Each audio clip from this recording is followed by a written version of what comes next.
ಸುಮಾರು 1300 ವರ್ಷಗಳ ಹಿಂದೆ ಮಹೇಂದ್ರವರ್ಮನ್ ಎಂಬ ರಾಜನಿದ್ದ. ಈ ಮಹೇಂದ್ರವರ್ಮನ್ ಒಂದು ಸುಂದರ ನಗರದ ಕೆತ್ತನೆಯನ್ನು ಆರಂಭಿಸಿದನು. ಯುದ್ಧದಲ್ಲಿ ಈ ರಾಜನ ಸಾವಾಗುತ್ತದೆ. ಇದನ್ನು ತನ್ನ ಮಗನಾದ ನರಸಿಂಹವರ್ಮನ್ ಮುಂದುವರಿಸುತ್ತಾನೆ.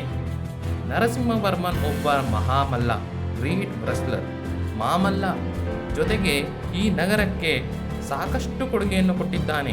ಅದಕ್ಕೆ ಈ ಸ್ಥಳದ ಹೆಸರು ಮಾಮಲ್ಲಪುರಂ, ಮಹಾಮಲ್ಲಪುರ, ದ ಸಿಟಿ ಆಫ್ ಮಾಮಲ್ಲ.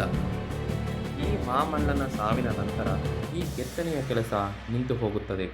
ಕಾಲಕ್ರಮೇಣ ಈ ಸುಂದರ ನಗರ ಸಾವಿರಾರು ವರ್ಷಗಳ ಕಾಲ ಸಮುದ್ರದ ಅಲೆಗಳ ರಭಸಕ್ಕೂ ಮರಳಿನ ಆಳಕ್ಕೂ ಸಿಕ್ಕಿ ಮುಚ್ಚಿ ಹೋಗುತ್ತದೆ. 21st ಸೆಂಚುರಿಯಲ್ಲಿ ಮಮಲಾಪುರಂ, ಮಹಾಬಲಿಪುರಂ ಹೇಗಿದೆ ಅಂತ ಎಕ್ಸ್ಪ್ಲೋರ್ ಮಾಡೋಣ. Yeah, how is the Josh?